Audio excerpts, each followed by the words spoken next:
No, hey guys, well, thanks for coming, everybody. I think everybody there knows me. I'm David Johnson, the chair of the Libertarian Party of King County.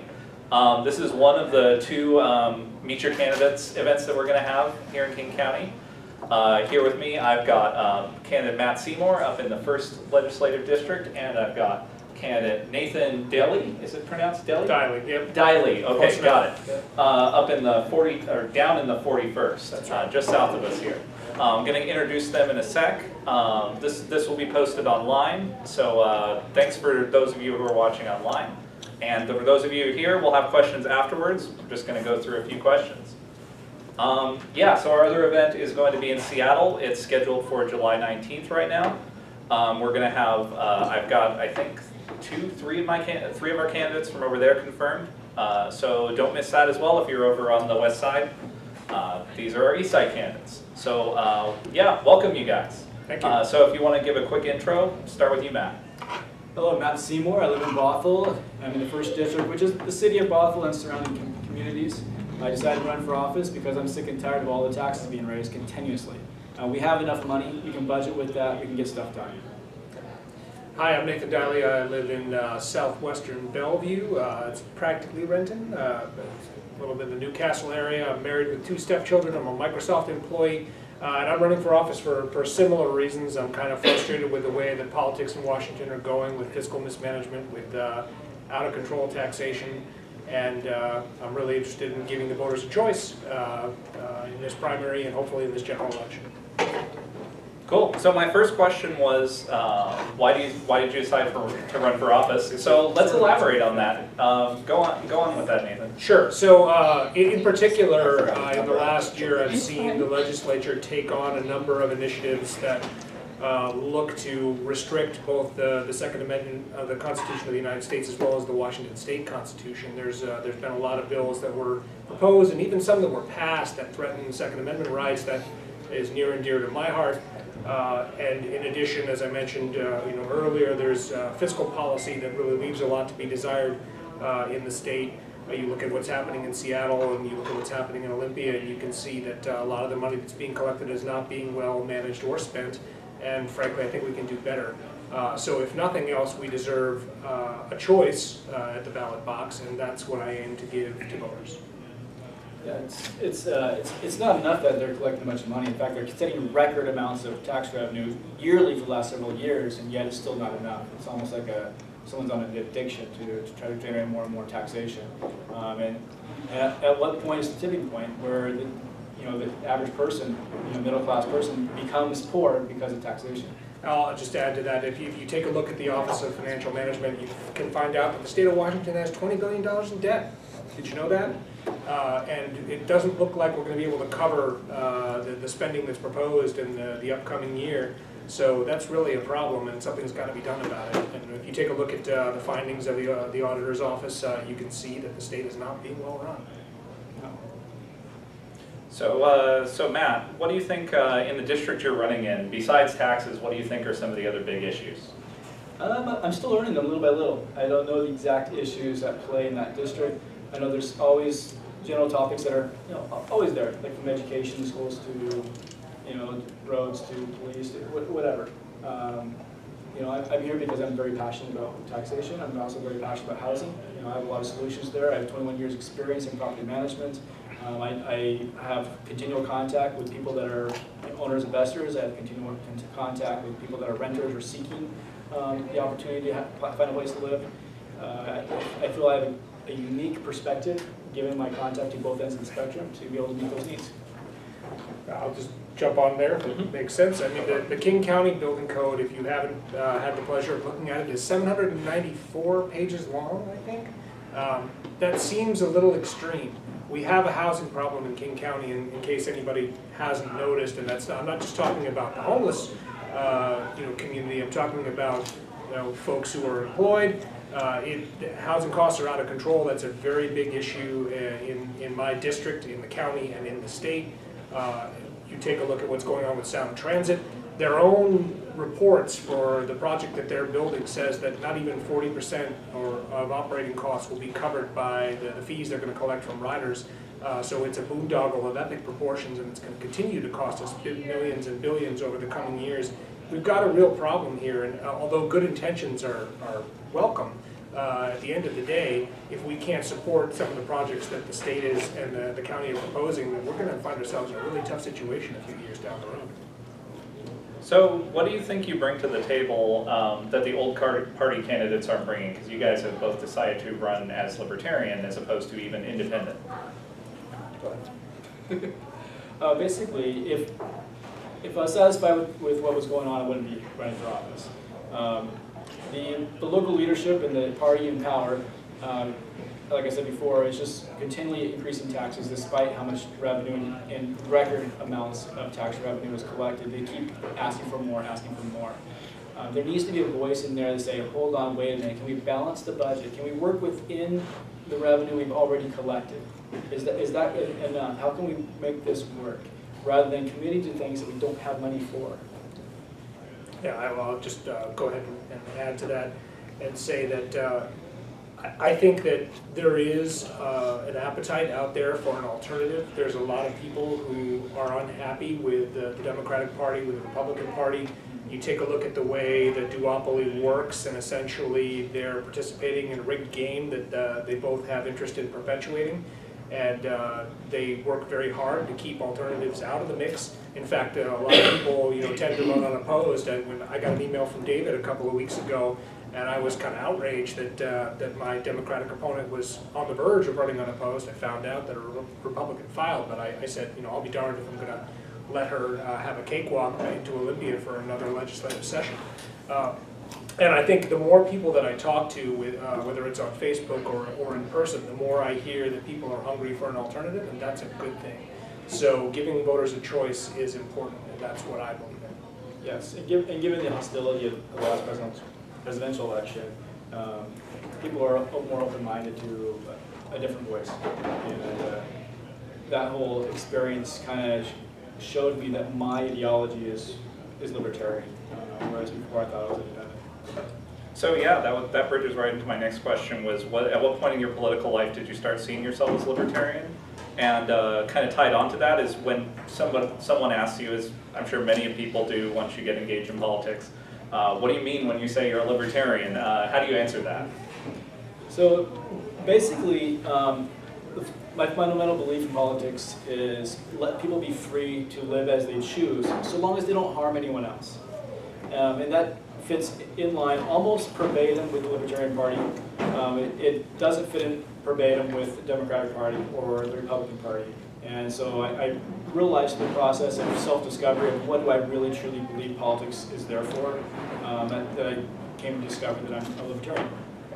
I would add that as I progressed through school and I learned more about the founding of this country and the people who were involved in it and the philosophical underpinnings of the Constitution and the revolution itself, I started to understand those things, and I take a look at what's happening in this country today, and I wonder whether or not we're sort of going through a repeat of some of the same issues with a government that's not accountable to the people, and those philosophical underpinnings have always sort of resonated with me. So I was a small L libertarian for many years, and in 2016 I really looked at the two choices that we had, the point that you made earlier, and I said, I don't think I can live with either one of these, and I decided to commit to going in a libertarian direction.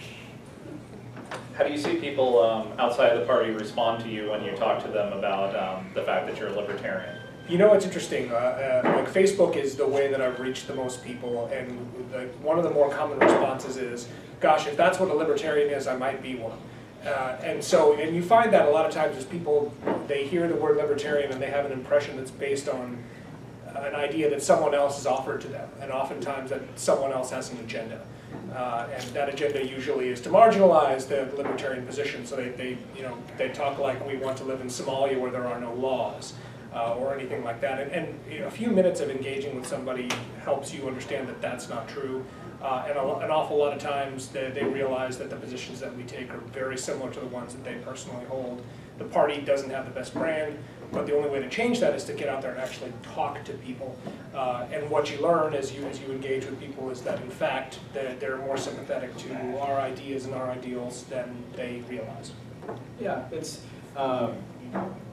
when I looked into it, it's like, if you mentioned the brand is not very big yet. People don't know who we are, what we represent. And that's what it comes down to, is people just don't know. They may think of us as the party that promoted, legalization of marijuana, because that's a liberty thing. And they associate us to a bunch of potheads because of that, which is a little inaccurate.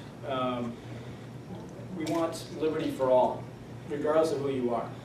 And that was just one element that the party chose to support. I personally believe marijuana should be under the care of a licensed professional doctor, but that's where I'm slightly different than other libertarians. That's just my view.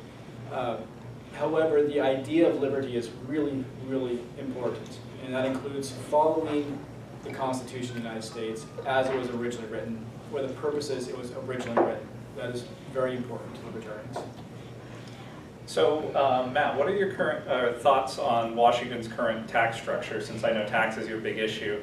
And given our state constitutional obligations to fund things like education and whatnot, there's a lot of things as a legislator, your hands are tied. What sort of policy changes would you like to see in practice? Okay, right now it's a mess. And so some of my policy changes, I wanted to formally put into law limits on taxation. For example, that sales tax can never be more than 10% in any area. And so if it's at 10% and there's a proposal to increase a tenth of a percent for whatever reason, no matter what it is, sorry, it's going to have to wait, or something else is going to have to be sacrificed. There's a point when you're taxing the people too much, and you have to stop. The other thing is there's a lot of waste. I also want to put in there things that are not going to be popular, such as eliminating the pension program in government employees. Not for the existing, obviously. No, we're going to fulfill our obligation to everybody that's currently employed with a government job. We're saying for future hires. 40 years ago, business had to do the same thing. They switched from pensions to 401ks in order to survive, because people are simply living a long time after retirement now, whereas 100 years ago they weren't. They retired, they lived 2 or 3 years, and they passed away. Now people are living 30, 40, 50 years beyond retirement, and that cannot be supported indefinitely, especially as the baby boomers are going to live for another 30 years or so. That's going to really put a lot of strain on things. How about you? Sure. So I'll add that we have a very prominent court ruling that commits the state to some very serious financial obligations.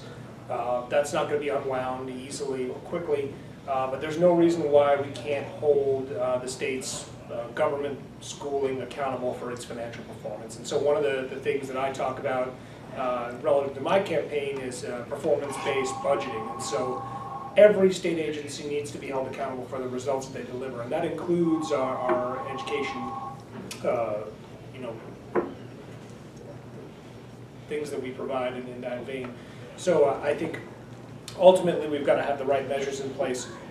We've got to hold those departments accountable for their financial performance, and there's no reason why we can't appropriately fund government education while holding them accountable and increasing competition in that market, so providing alternatives like online education and private and charter schooling.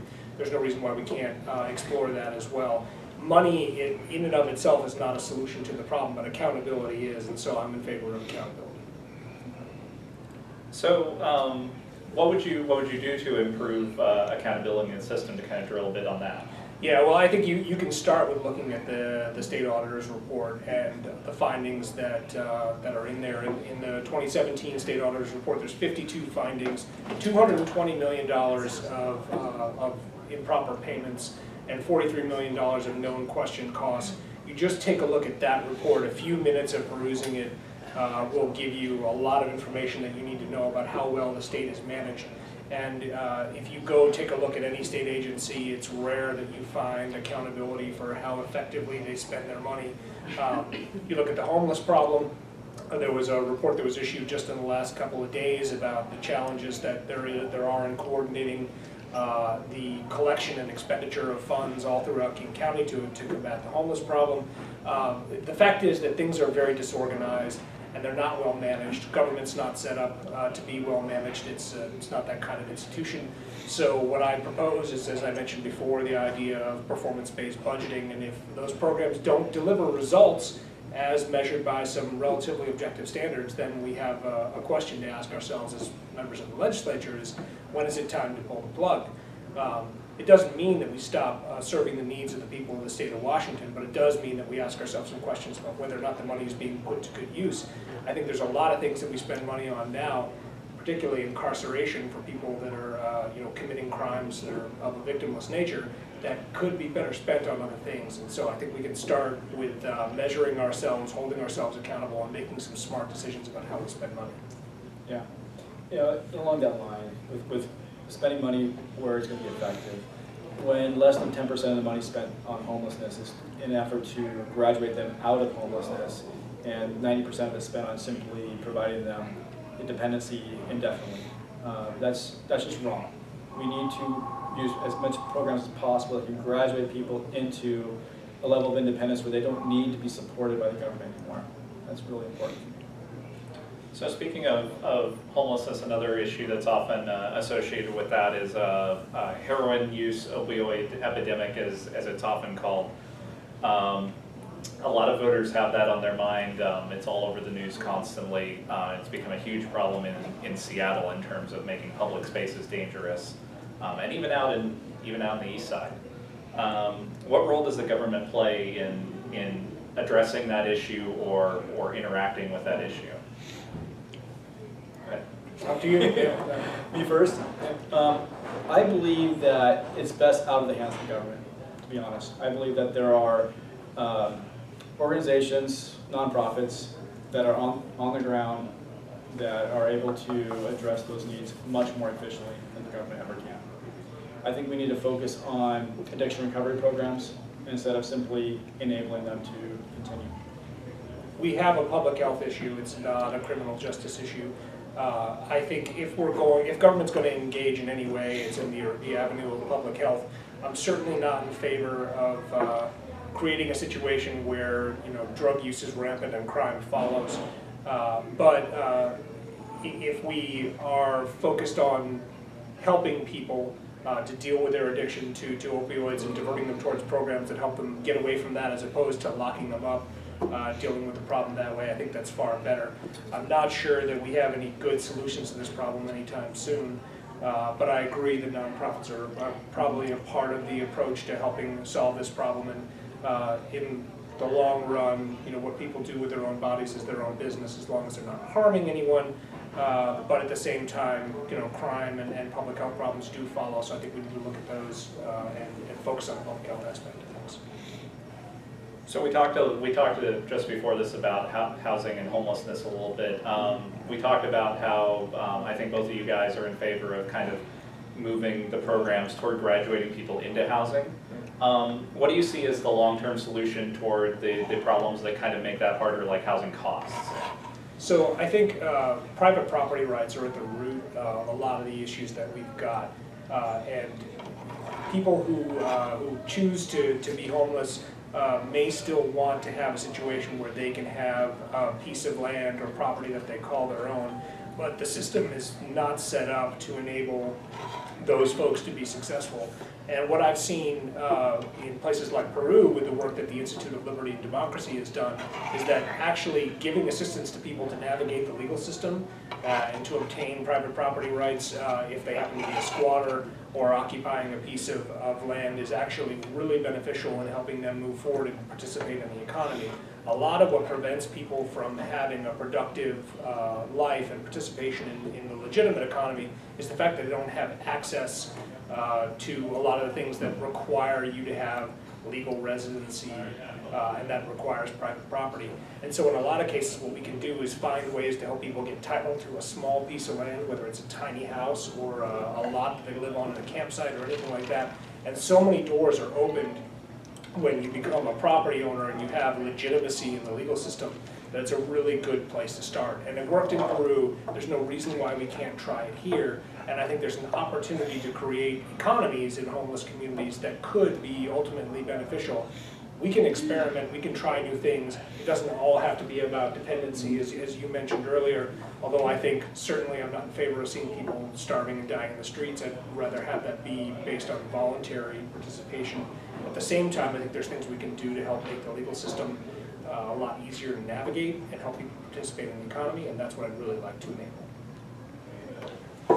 Some creative ideas. Thanks. There you go. Move forward. Try to create ways where they can have a residency, whether it's their own ownership or simply having an address. Because I know when you fill out an application for a job, you need to have some basic information. That is an address, your social security numbers, things that some people may not have or may not remember. So there needs to be some services available for people to be able to obtain something to be able to move forward in that process. So what do you see the role of housing development? I know Governor Inslee's report cited that a lot of our rising housing costs are related to supply side problems. Do you think we should build more housing? And if so, how do we change policies to enable or encourage that? Governor Inslee vetoed a bill that would have created or would have loosened up zoning requirements for tiny houses. So Governor Inslee doesn't really have a leg to stand on when it comes to that stuff. But I would say that where we need to start is trying to figure out how to break the cycle of dependency, as you brought up earlier. We can certainly throw money at this problem, but we aren't going to cure it until we give people a leg to stand on from an economic standpoint, and then people have some choices that they have to make.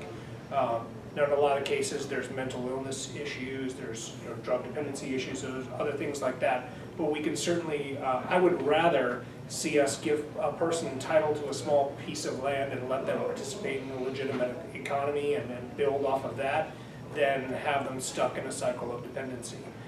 So that's where I'd like to see us start to focus our efforts. I think we can get more creative. Some programs have shown success. I think we can take a look at those, but clearly what the city of Seattle is doing is not an effective use of taxpayer dollars. We've seen that over the last decade. I think we can do better. Yeah. I mean, housing is a supply issue. Our economy has been blessed to be absolutely fantastic over these last 20 years. And they have not been able to build enough houses fast enough to keep up. And that's created a situation where they're bringing people from out of town to fill in the jobs. They're buying up the houses. There's also other factors at play from investors that are buying up houses, foreign investors, hedge funds that are buying every house they can. And so there just aren't a lot of houses available for sale. And it forces everybody into a rental market, whether it's a house for rent or an apartment, condo, etc. There's cranes everywhere. It's a process that's being worked on. It's slow because our permitting process has slowed down to almost a 2-year wait. It should be less than 90 days. And that's the problem. So we obviously need to hire and train staff to run the permits. They can be paid for by the permit costs themselves. So there's no excuse. There really isn't. And that can be solved pretty quickly. And when we catch up and don't have need for such a large staff, then maybe those positions are redefined to other needs within the city. Well, I think it comes down to a question of whose interests are being protected by the system that's in place, whether it's the owner of the private property or whether it's the moneyed interests that are lobbying the government for special considerations into how that property can be used. And in a lot of cases, what you're having to do as a private property owner is wrangle with the government to figure out how you can use and develop that in your own interest, and that's kind of a problem. So you guys briefly mentioned what's going on in Seattle in terms of all of these issues. We saw recently this big explosion over the head tax. We saw special interest groups splitting with one another and fighting over different sides of this issue. What is your general take on that, and how do you see that having effects on how people look at politics in your district? Well, I think it's a huge opportunity for us to have a conversation with people in Seattle and beyond. This has gotten national media attention that we might never have had a conversation with before. Eventually there's a bridge too far, and this appears to have been it. at least for our region. People are reacting really poorly to the way that the Seattle City Council handled this situation, from beginning to end. And even with the repeal, it's made them look pretty ridiculous. So it's a huge opportunity for us to get in there and have a conversation.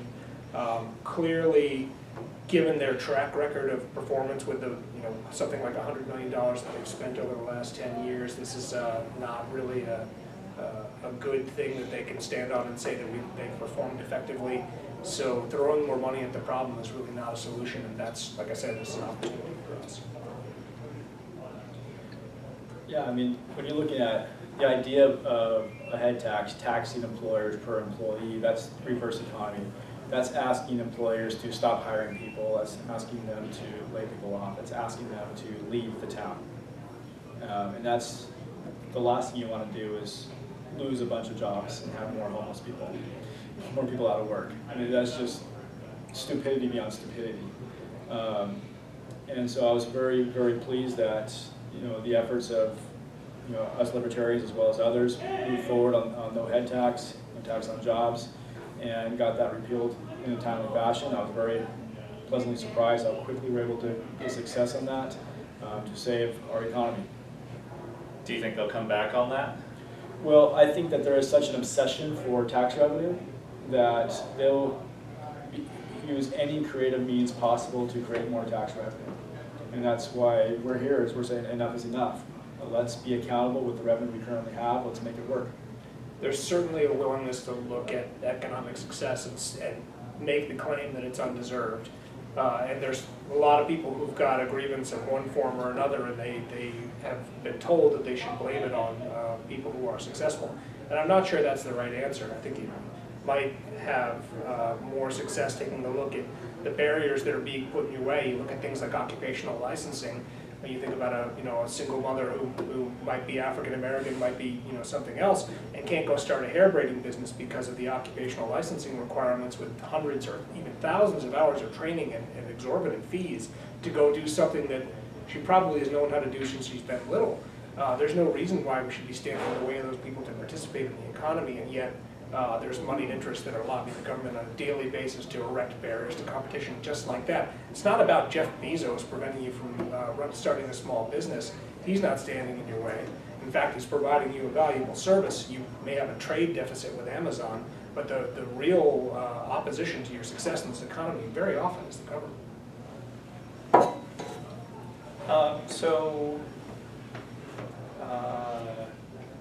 Trying to think, I had another question there, and I lost it in my mind, so I'll just go on to the next one on my list. What do you think are the most harmful regulations that should be revisited or removed?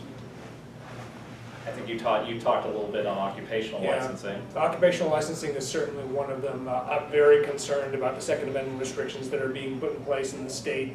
There's a lot of things that if enacted, will turn a lot of law-abiding gun owners into criminals. That's not a good precedent to set for the people of the state of Washington. Some of the proposed firearms transfer legislation, if I handed my gun across the table to you to hold it for a few minutes, I could become a felon. That's pretty outrageous.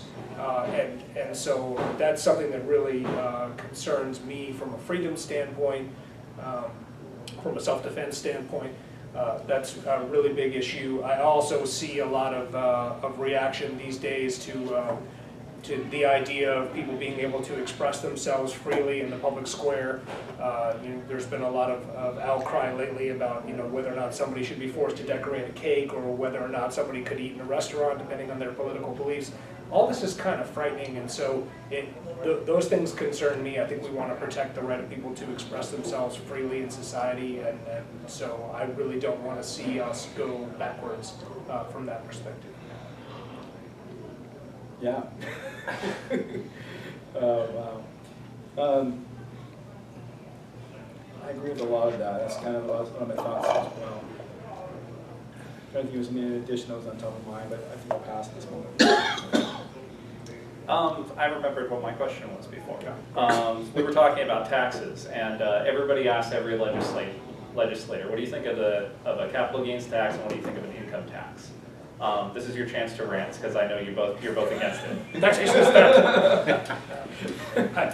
Capital gains tax I have a problem with, because most likely the money's already been taxed once, and you're putting it at risk in a market where you can win or you can lose. And I'm not sure that the government is entitled to collect only if you win, and you get the benefit only if you lose. I don't think that that's the kind of system we want to set up.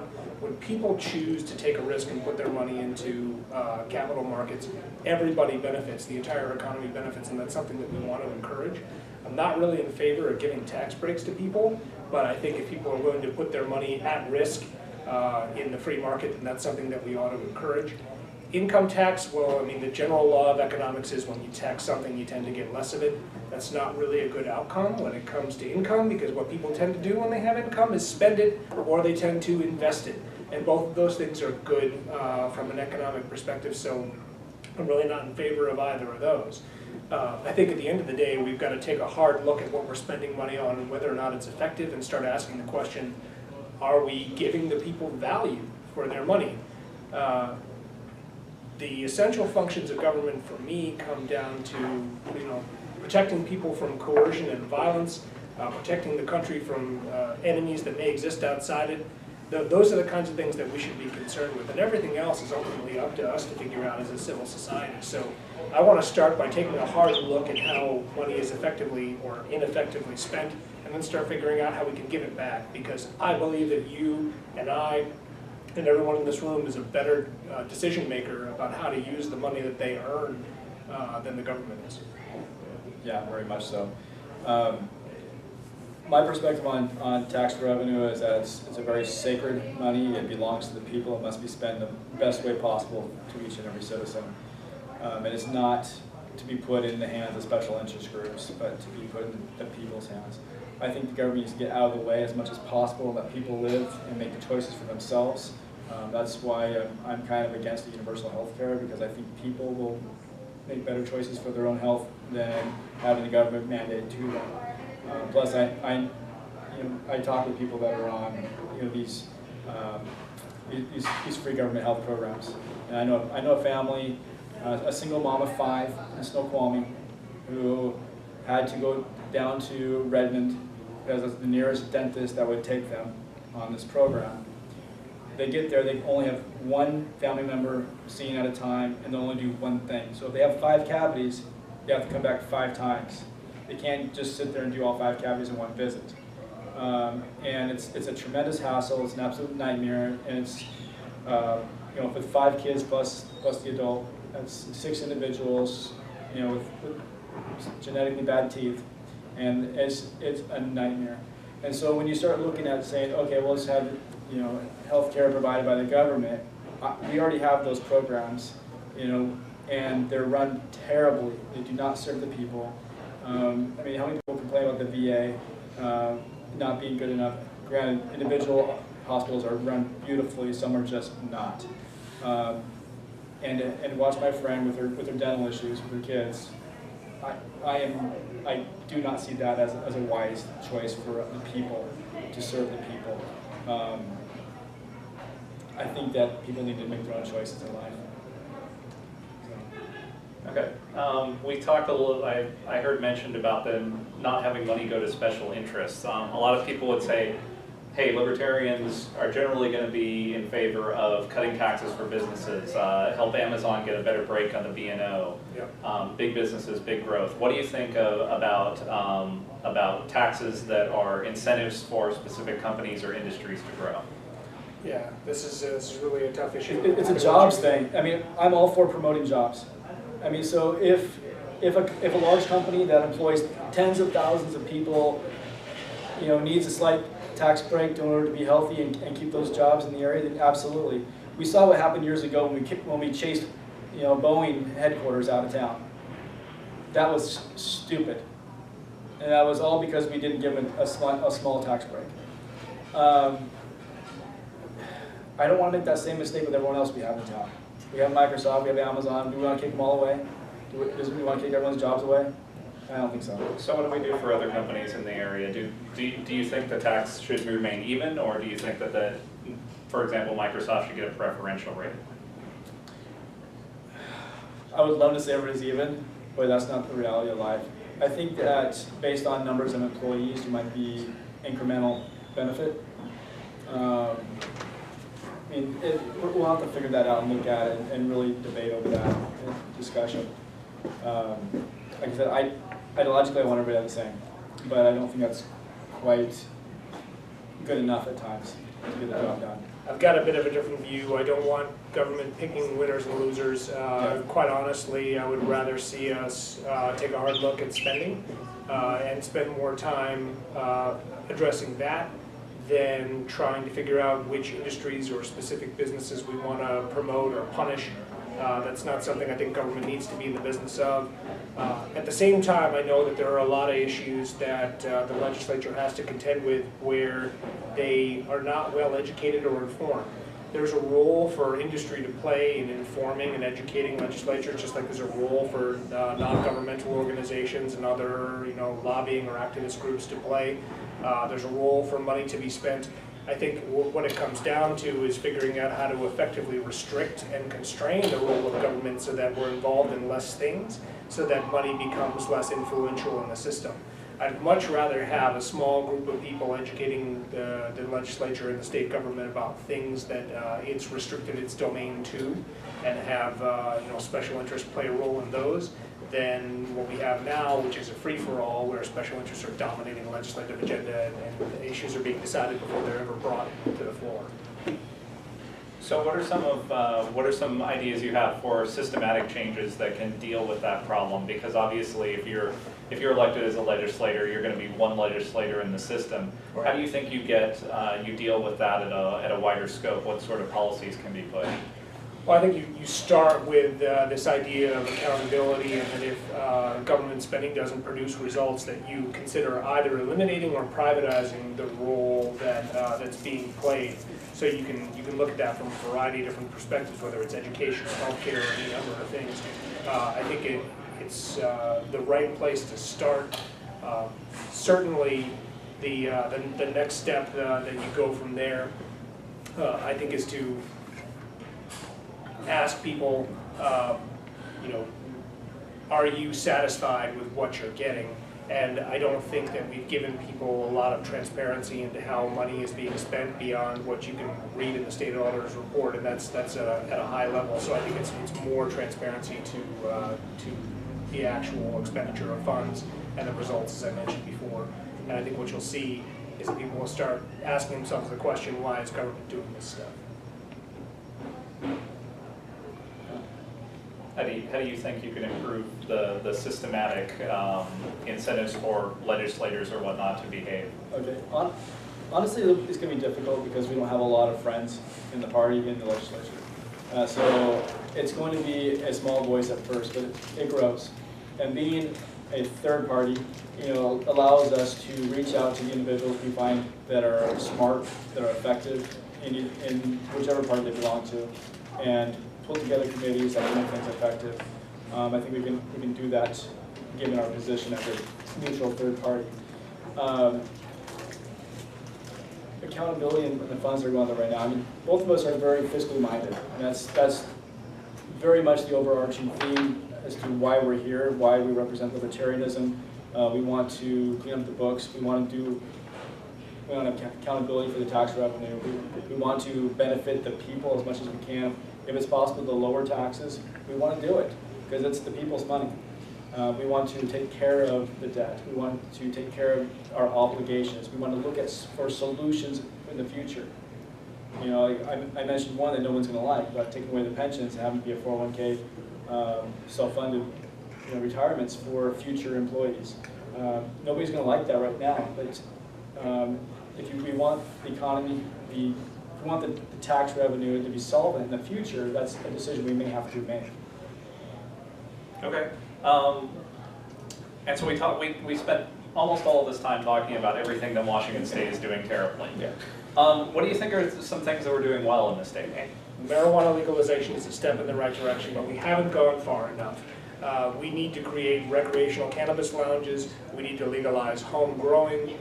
We need to expand medical trials of cannabis, particularly CBD, for people who are suffering from post-traumatic stress disorder, people who are suffering from seizures. There's a huge opportunity ahead of us to be a leader in the nation in terms of innovation in this space.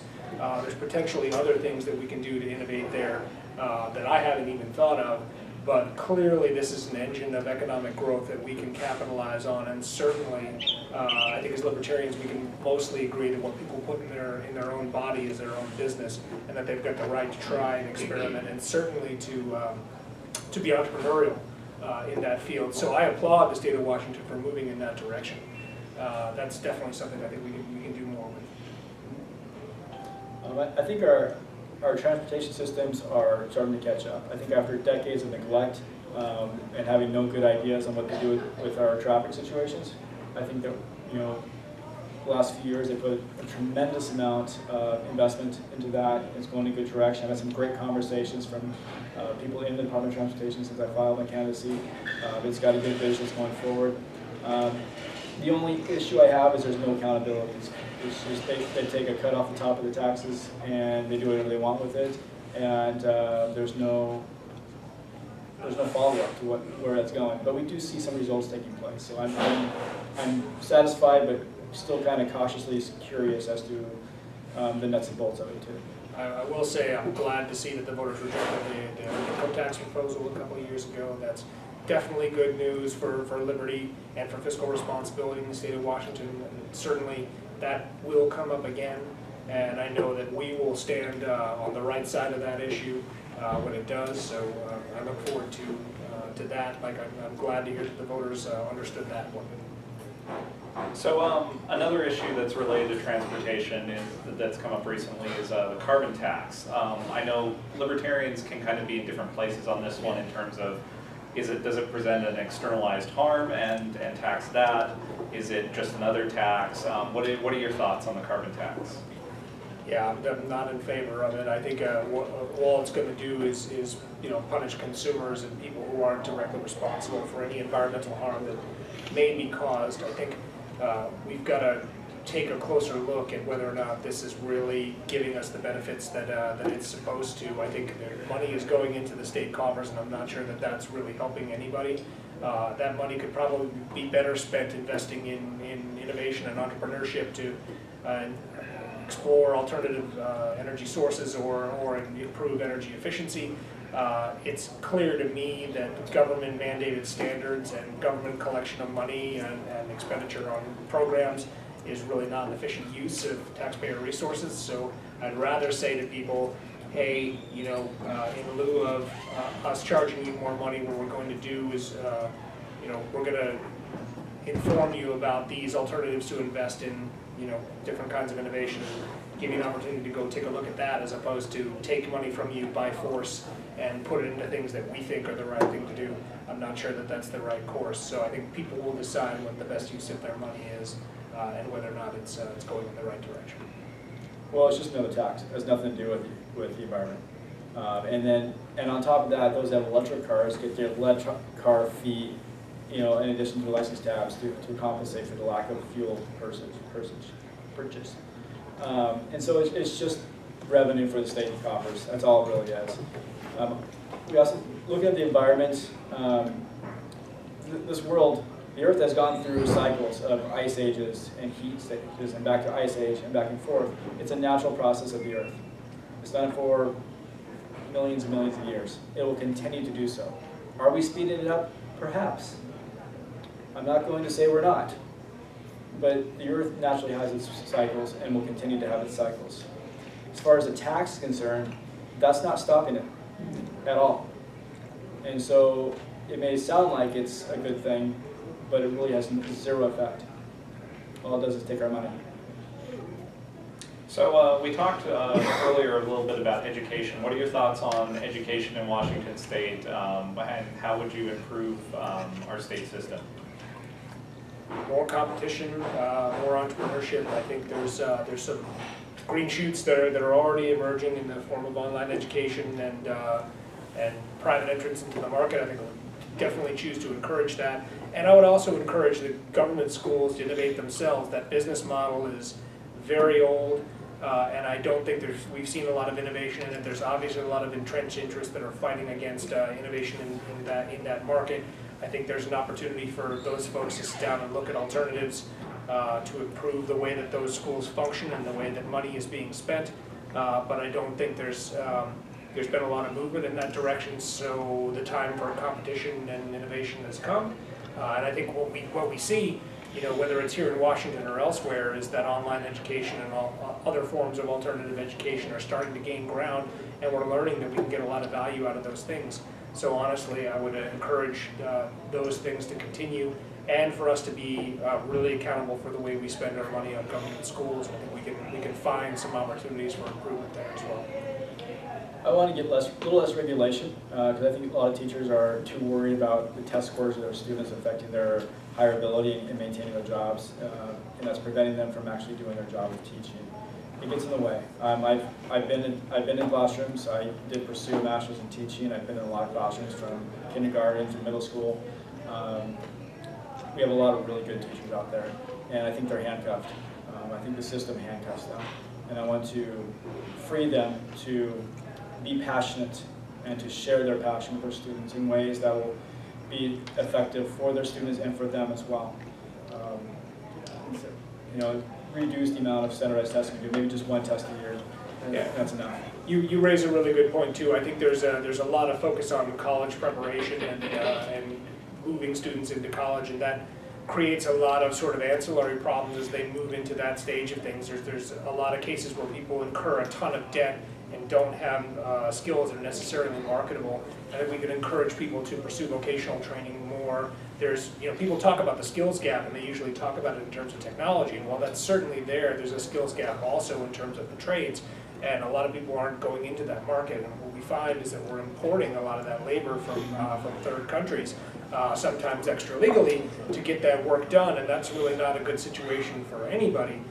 So I think we could also encourage people to consider that there is an alternative to getting a college degree that might actually be better for them in the long run than building up a mountain of debt and entering into a job market that may not serve them well. So. Yeah, along that line, society needs everything. Yes, we need doctors and lawyers and software engineers, but we also need, a garbage man. We also need a carpenter. We need everything. And so by loosening up the regulations we have on schools, we'll have a more diverse, workforce that'll be able to meet all those needs. Because I've noticed it. I've noticed that in the trades, it's almost entirely immigrant workers. Whereas a generation ago, that was almost entirely, homegrown. But we've trained this last generation that they have to be a software engineer or bust. And so they're sitting home collecting unemployment, trying to get a job, while other people are out working, making great money. They've lost the idea that, hey, a job is a job. I remember my grandparents, went through the Depression. They would do anything as an opportunity to put food on the table. And how we went from that to a generation where if you can't have your one and only select choice, you don't work at all. I mean, that's a cultural issue. And by, removing some of the harsh regulations we have in the schools, it'll give more diversity to the workforce. So you guys both talked briefly about how immigration is helping to fill a lot of the labor deficits we've been having locally.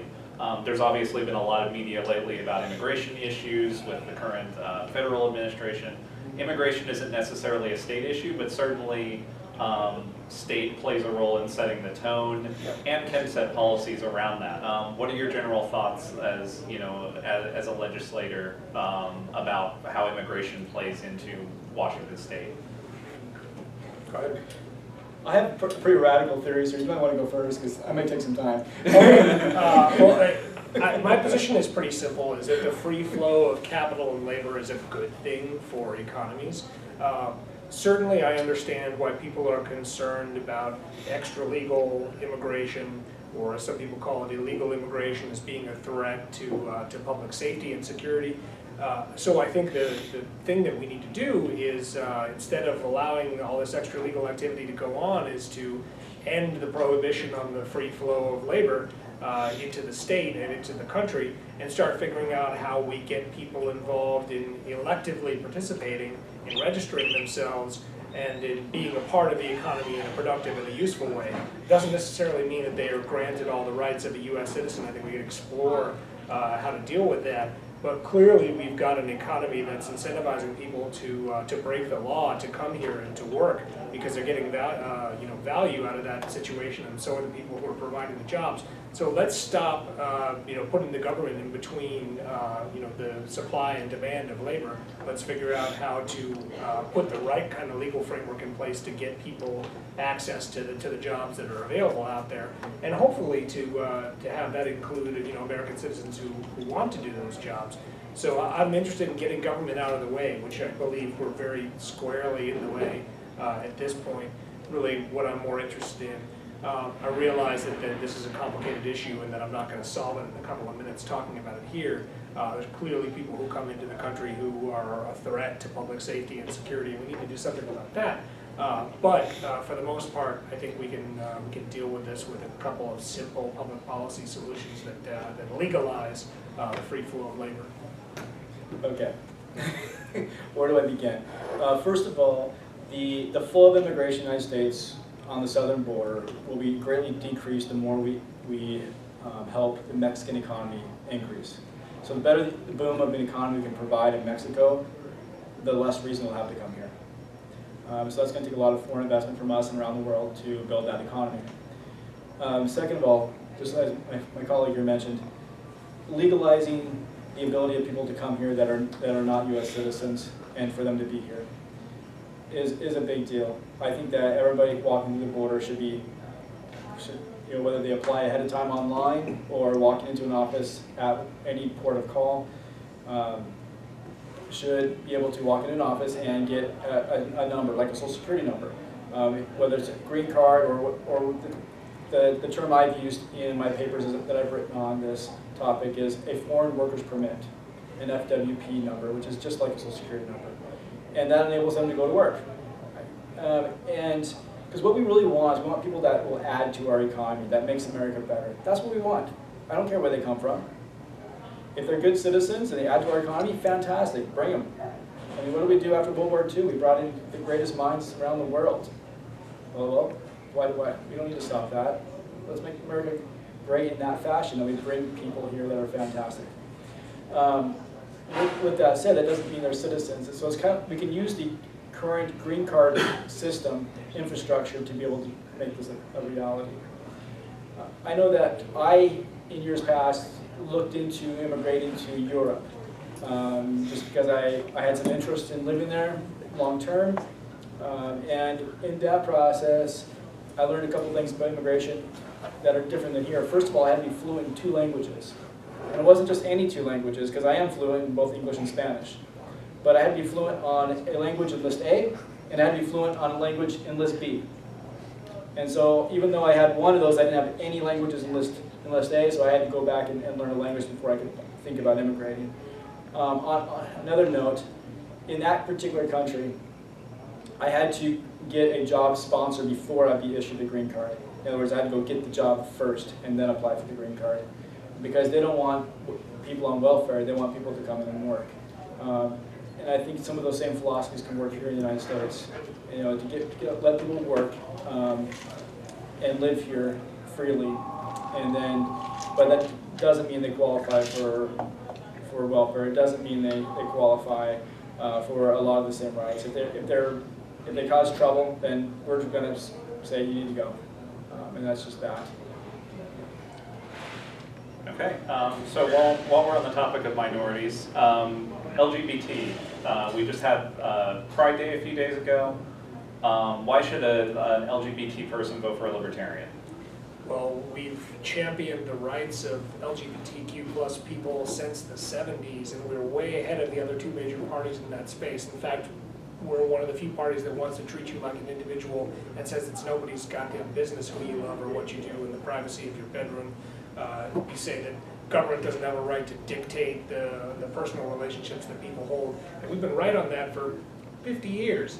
And it's taken the rest of the country quite a while to catch up. So what I would say to folks in that community is, we've been here for quite a while and on your side, and we welcome you to take a look at what we have to offer from a political perspective, because we believe in you as individuals and in your freedom, and that's really what's going to serve you best. Yeah. you know, the Libertarian Party has been on the side of that community since the inception of the Libertarian Party.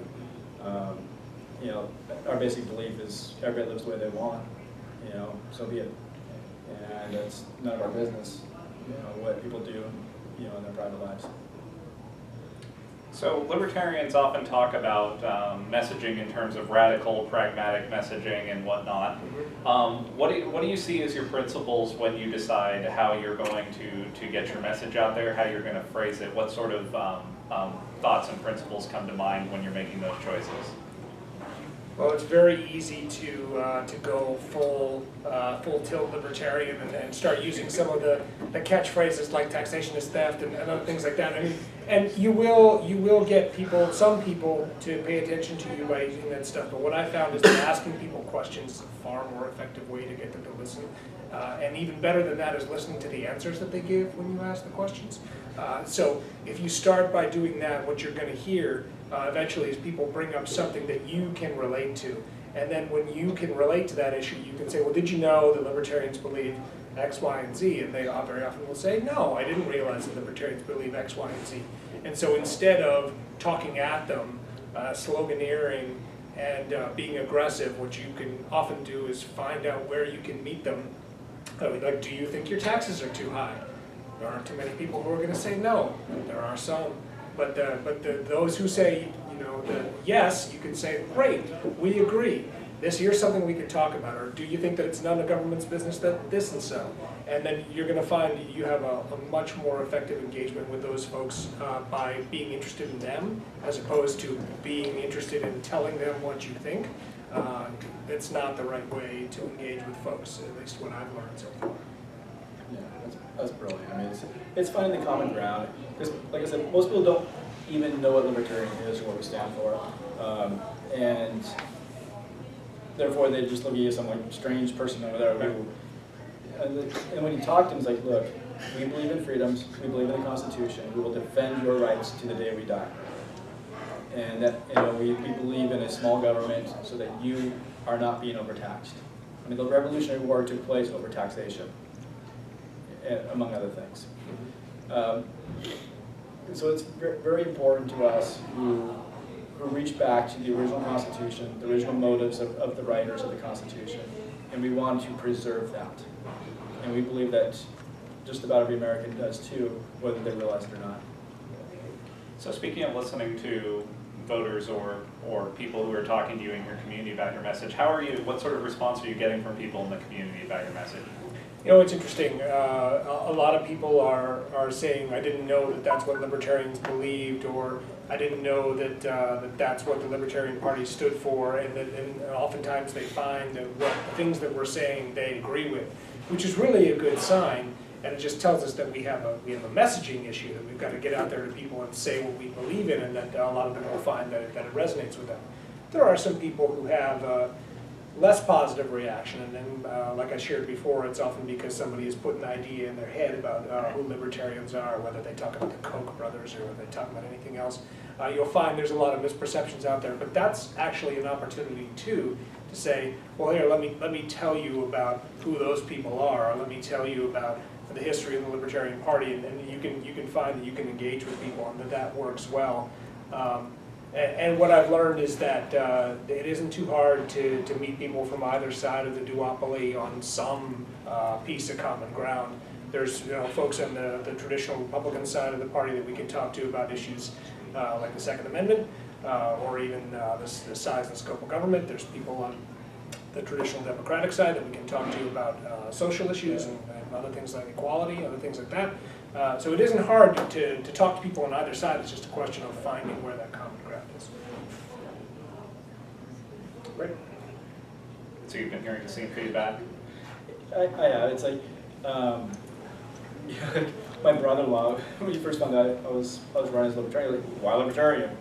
I was like, well, I realized that my core political belief is more closely aligned with the libertarian beliefs than with the other two major parties. And then I just explained what I believe in. And, like you mentioned, we're kind of a unique down the middle party, and because we relate to certain specific issues, on the liberal progressive side, and we relate to certain specific issues on the conservative side as well. And it's just this really awesome common ground to say, look, hey, we're not going to criticize or name call either anybody. We're just going to say we're here to serve. All while being intellectually coherent and consistent. It's remarkably easy to be true to a very simple set of principles and not have to play a game. Yeah. While other folks who are participating in this contest are maybe not doing the same.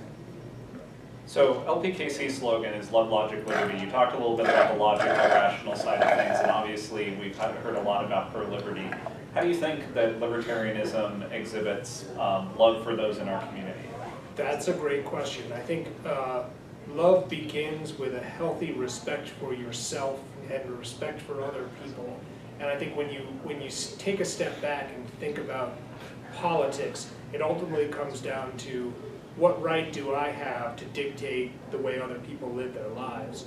And if you think about the concept of love as sort of put through that filter, what it ultimately comes down to is that I think you need to realize that at a certain point you ought to stop trying to tell other people how they ought to run the conduct of their life, whether it's in a personal way or in an economic way or anything else.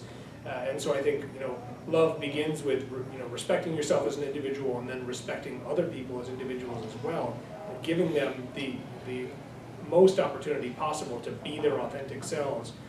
That's what libertarianism is ultimately about, is recognizing the primacy of the individual and their right to do their own thing, as long as they're not negatively affecting anybody else around them. That's what love is ultimately all about, creating a community where everyone can be respected and have the opportunity to do their own thing. So I think it's a great piece of the LPKC slogan, and ultimately that is a lot of what libertarianism is centered around, although a lot of us do tend to focus on the logic.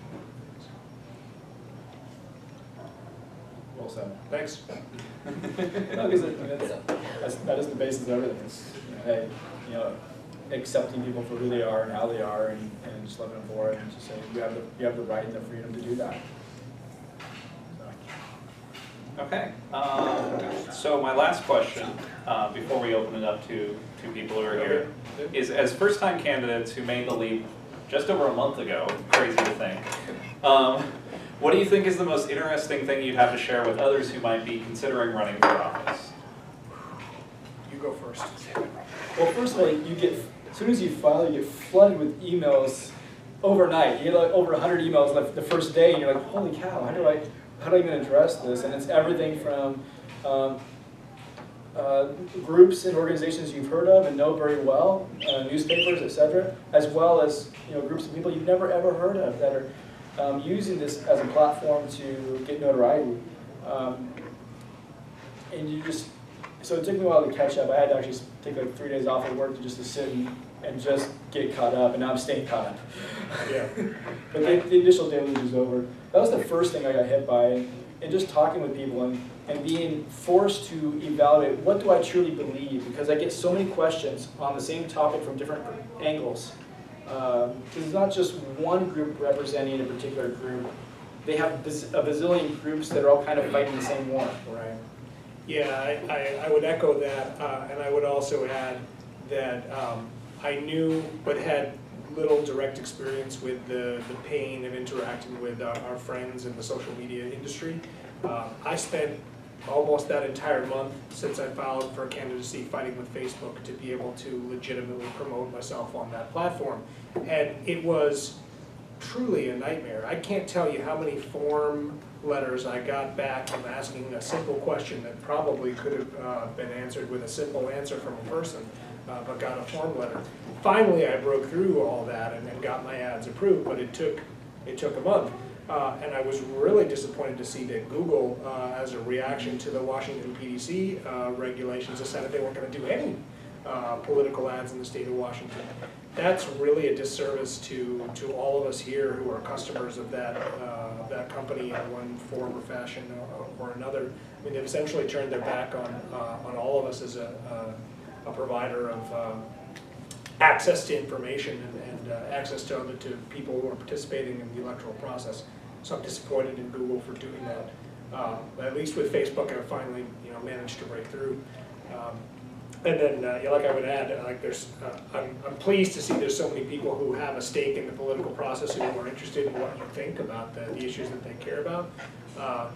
Reaching the common voter, though, that's a little bit more of a difficult prospect. Okay, well, that was the last question I had, so I'm going to go ahead and open it up to anybody who has questions out there. What do you guys think? You got any questions? Bring it on. I kind of do. My name's Charles Strong, Jace Strong actually. There's a lot, you were talking about government waste, not actually your tax, you were all talking about the taxes and everything. And how much we are taxed. The other day on Facebook, a friend of mine posted that he was cleaning out a Section 8 housing unit from an eviction. And on the floor was 1,000 lottery tickets. How that's straight up wasteful misuse of the welfare program. Sure. How do we curtail that? How do we keep that from happening? Taxation is theft, and that is just straight up. So part of the problem with Section 8 is that once someone's on the program, it's really hard for them to leave. There's no incentive. You know, they will choose not to work because they don't want to lose that benefit. And that's part of the problem we're facing with housing and why taxes must keep continually going up to meet that need. I have 21 years of property management experience in multifamily. I've dealt with Section 8 on an ongoing basis. They're never the best tenants because they have no incentive to take personal pride in their fit. And you talk about the lottery tickets and whatnot. So they have money, they obviously have spending money in order to do that. But that's also what's the difference between wealth and poverty. It's not how much money you make, it's what you do with the money you get. You see, the wealthy invest money, Right. thus it creates more money. The poor spend money, so it's gone forever. The middle class saves money because they're afraid to lose it. And whatever portion of those three items of invest, save, and spend determines where you end up on the wealth scale. And that's why redistribution of wealth, the same wealthy people will just be wealthy again in a short period of time because of the habits they have with the money they get. And the poor will go right back. That's why lottery winners are bankrupt in a short fashion, because they don't know what to do with what they have. Now, going back to your example, what accountability do we need to have? What provisions do we need to put in place to make sure that those receiving benefits are the ones that really truly need it? And how do we encourage people to move forward through the program? So a couple of things we could do with that on a Section 8 basis. So they get the Section 8 voucher, but it doesn't stay at 90% of the rent. It actually goes down little by little, until it goes away over that year, or maybe after a year, then it starts moving down. Because that first year, the contract is very specific with Section 8, the way it's currently written. So maybe that second year, when they're no longer under that first contract, we can start, Section 8 itself says, okay, well, we gave you $900 last month, we're going to get $875 this month, and then $850, and it brings it down, so it forces them to pick up the slack, because that benefit's going away. It was there to give them a crutch, to get their lives in order, to move forward. Now that'll work with some people, but other people don't have the physical ability, mental abilities, etc., to be able to overlap that and move forward. However, I'm also very pleased with businesses in the area that I've seen employing people that have less than full capacity, whether physical or mental, in jobs that they can handle. So what do? Well, we work on it, and we talk about it, and we discuss it, and we leverage situations, and we remove funding, as well. We cut back. It's a process. It's going to be hard. That's great on the Section 8 portion, but I'm still more pissed about the lottery tickets. You see what I'm saying? Because that is just straight, I mean, that's tax dollars. It is tax that dollars. they're given Yep. to feed their family or to put clothes on their back and to buy toiletries. and to take care of their mental, or their health. Not to be spent on lottery tickets. It's touchy, because, I mean, fundamentally libertarianism, let them do what they will with it. And On taxpayer dollar. yeah, it's part of the problem is you can't regulate all of that. I mean, it's like, if somebody gets food stamps, what's EBT. EBT, like SNAP, Yeah. that's the term I was lost in my head. His EBT card, there's limitations on what that will and will not buy. Right. So using that same type of division of technology, because technologies can do it. If they're buying with that little plastic card, it can have regulations of what's exempt from it. But they could get cash through other means. Yeah, I mean, like I made reference before to the Institute of Liberty and Democracy and the work that I saw them do in Peru. They had people who were literally squatting on government land, living in tent cities, who had no opportunity to participate in a legitimate economy.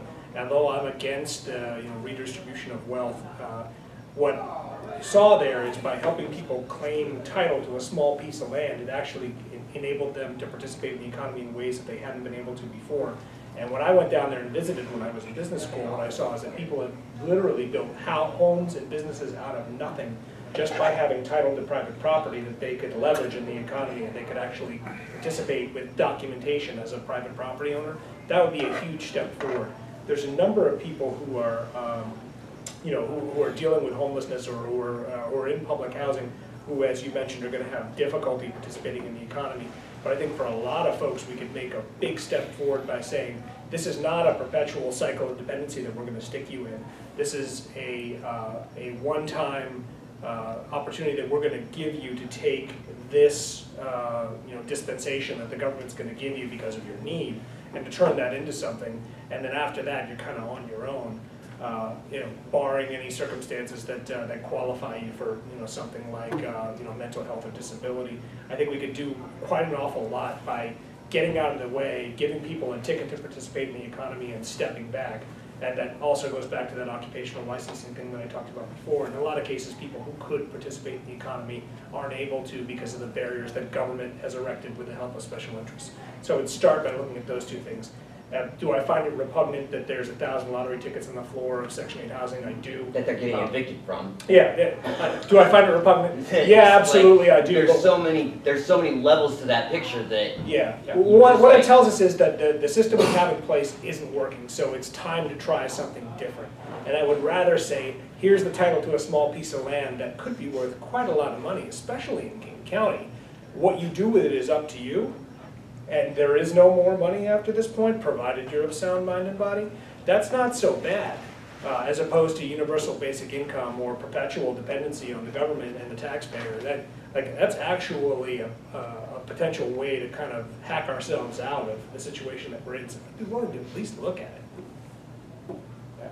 One of the visions I've been putting together as a nonprofit for years, I just have to pull the money, resources to actually make it happen yet, so it's still in theory and on paper at this stage, was a transitional housing for homeless, where for a year they have a lease for $30 a month. I don't want it to be free, but I want it to be something that they can easily obtain, because part of the rehabilitation process is building self-confidence and self-esteem. And in this, it's one of these structures you've seen all around town that's commercial on the bottom and residential on top. Only in this case, everything is designed to transition somebody from homelessness to being a participant in the economy as the majority of people are. And so down in that space you have a work source, so people can help them go find a job. You have a daycare for people that do have kids and need somewhere to put their kids while they go on a job interview or get a job. It has a food bank, a secondhand clothing store. I mean, a number of these items that are specifically put on the same property, so there's no excuses. You just go down the elevator and you're getting help. Also has an office where people are helping them write resumes, etc., looking up their social security numbers, finding next of kin. I mean, and having a mailbox room. So, because this facility is only The idea is they're only there for a year. After that, they need to move on. Is this government run? No, nonprofit run. I would accept some funding from the government, but I think other people like Gates Foundation and others would fill in the gap.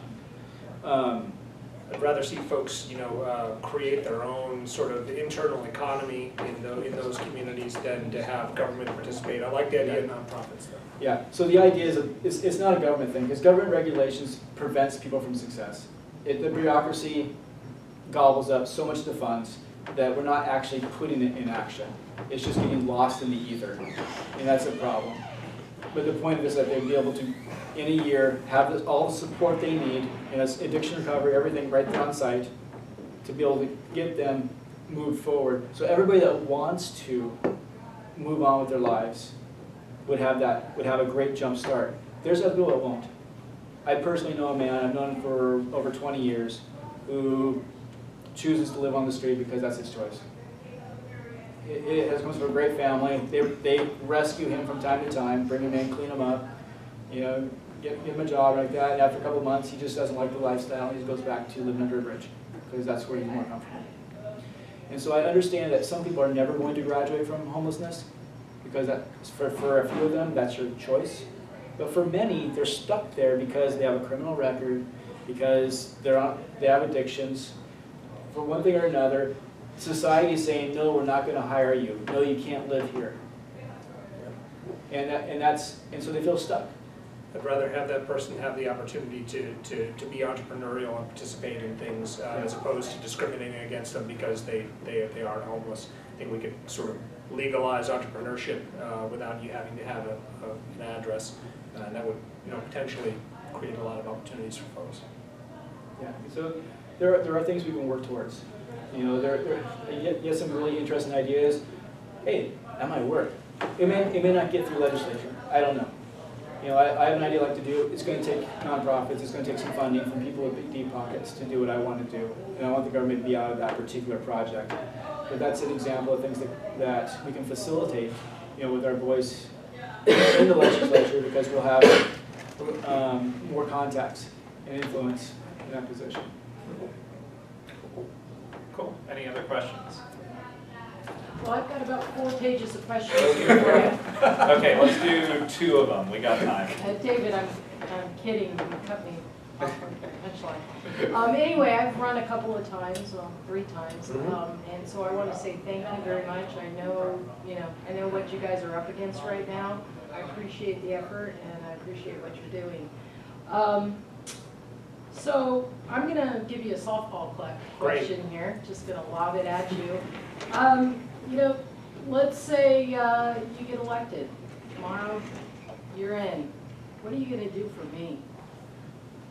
Listen, I'll start with that.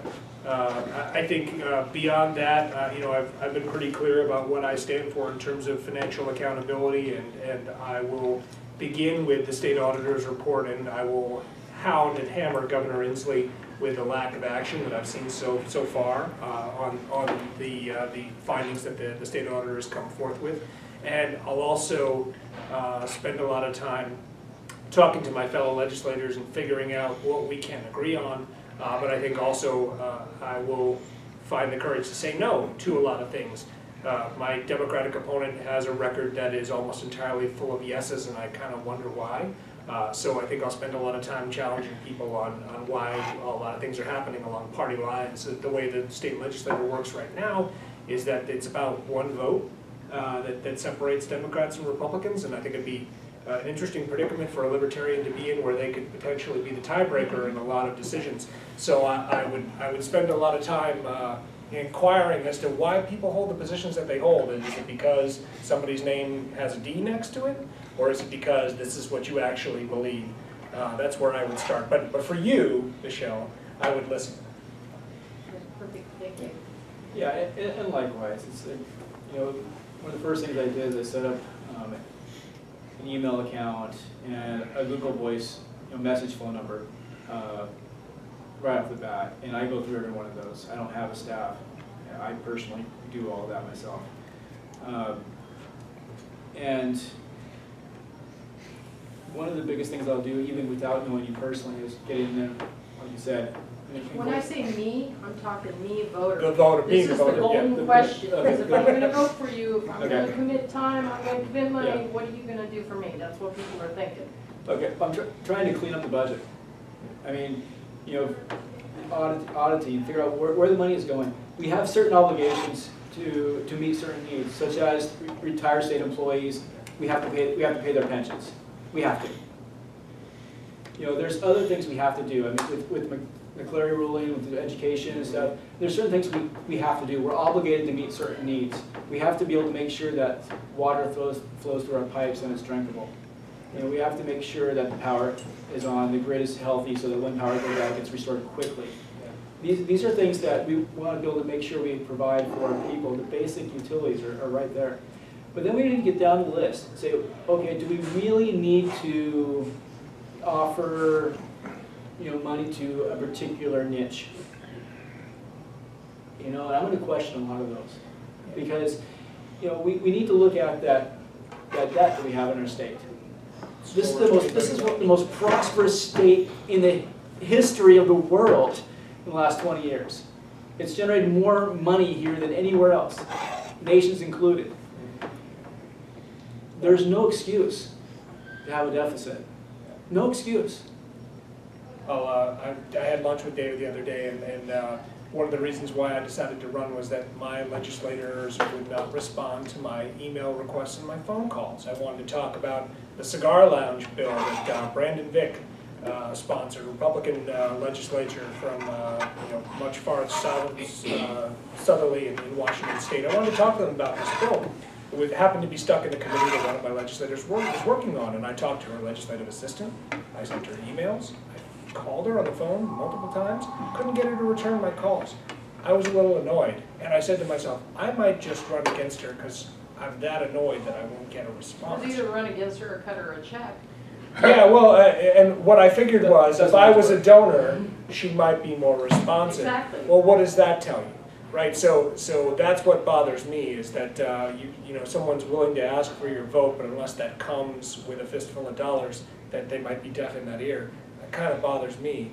So what I can say is that if in the happy situation that I was elected, that it would not require you to have that fistful of dollars for me to have a friendly ear. Can I ask one more question? Dave, is a follow-up? Terry, did you have a question? I was going to, but she kind of got ahead of me there. Well, she's already asked one. Go ahead, let her Well, go. this is an Okay, if you important want to question, defer, David. go to it. Okay, I'm sold. What do you need, and how do I support you? You go to my Facebook page, Deily 41st.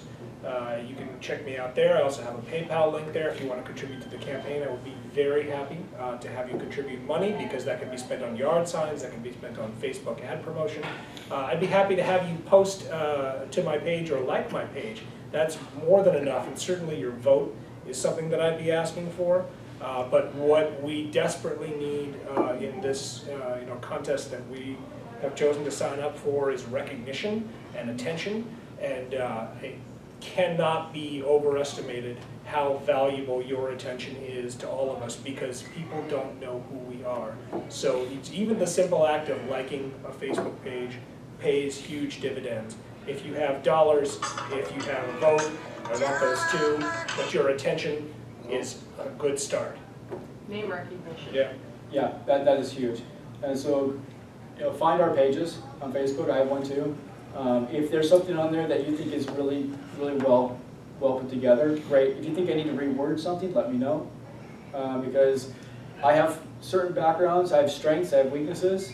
Sometimes I'm working that page in the middle of the night because, you know, I'm trying to squish it in amongst my other duties. But if there's something that's worthy of a gold star, share it. Yeah. You know, I don't care if you live in my area or not. You have friends, and they live everywhere, and so that's huge. You know, I'm in the process of I'm going to have to put some signs out there, because that's just part of the game, even though it's not so efficient. But there has to be name recognition. They have to know I exist if I have any shot at all. And in being in panels like this, answering questions with my competition, I'm not impressed. And I look forward to people figuring that out and voting for somebody that has a strong desire, a sincere desire to serve the people. I'm really slow. What was your websites again? It's at Deily 41st on Facebook, Okay, and and you will find a tag to the top of the page is a link to my PayPal account, which is ndeily.me something. It's there. Anyway, you can go check it out. But Facebook is the place where you can find me. Go ahead.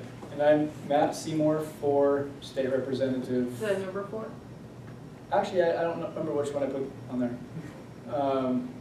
It's all spelled out, all the way through. FOR.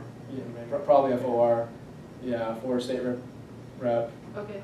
District 1, Position 2, all the way through. Use the search bar. Yeah, and I'm already attached to a few of the people in the area on the party and stuff.